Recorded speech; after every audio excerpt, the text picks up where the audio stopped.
contractors paid their employees a fair wage of at least $10.10 an hour, which would give hundreds of thousands of workers a raise. I asked business owners and governors and mayors and state legislators, anybody I could work with, do what you can on your own, I told them. Since the first time I asked Congress to raise the minimum wage, Congress hasn't done anything, but 13 states have gone ahead and raised theirs.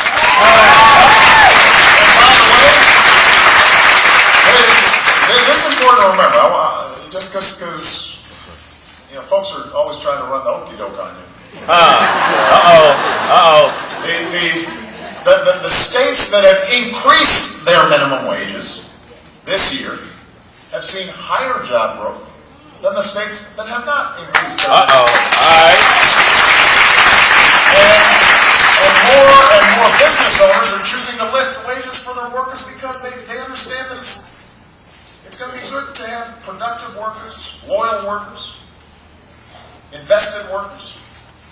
Just yesterday, before I came down to Texas, when I was in Denver, I met with Carolyn Reed.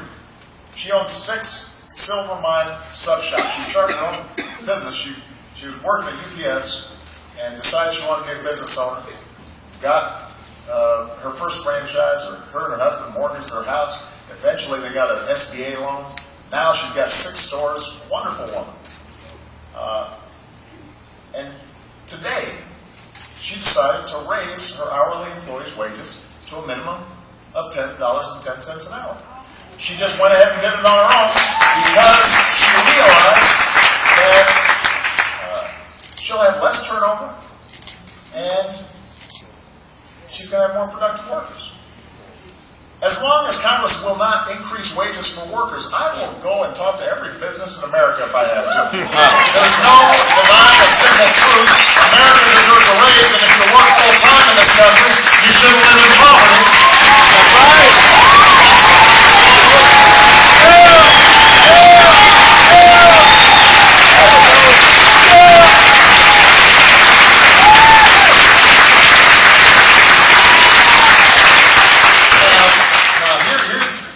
It's interesting.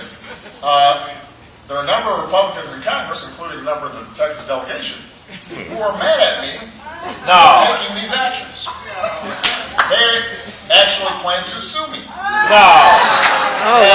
I don't know which things they find most offensive. Me helping to create jobs, or me raising wages, or me easing the student loan burden, or me making sure women can find out whether they're getting paid the same as men for doing the same job. I don't know which of these actions really bug me. The truth is, even with all the actions I've taken this year, I'm issuing executive orders at the lowest rate in more than 100 years.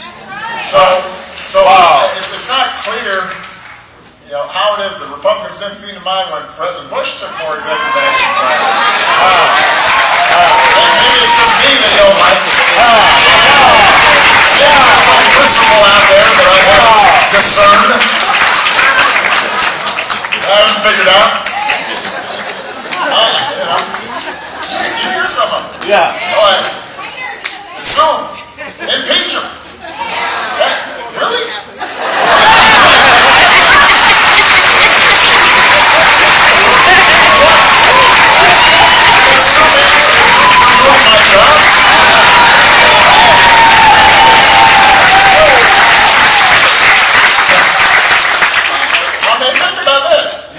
Taxpayer money to sue me for doing my job. While you don't do your job.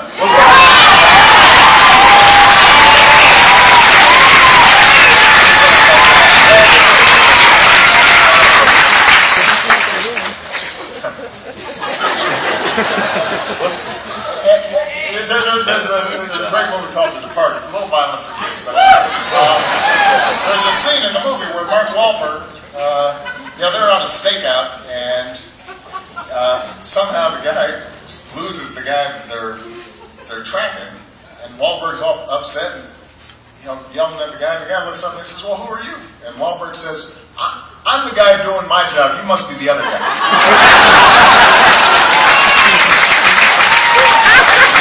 Sometimes I feel like saying to these guys, "I'm the guy doing my job. You must be the other guy."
actually worked with Democrats, passed a bill, would strengthen the borders,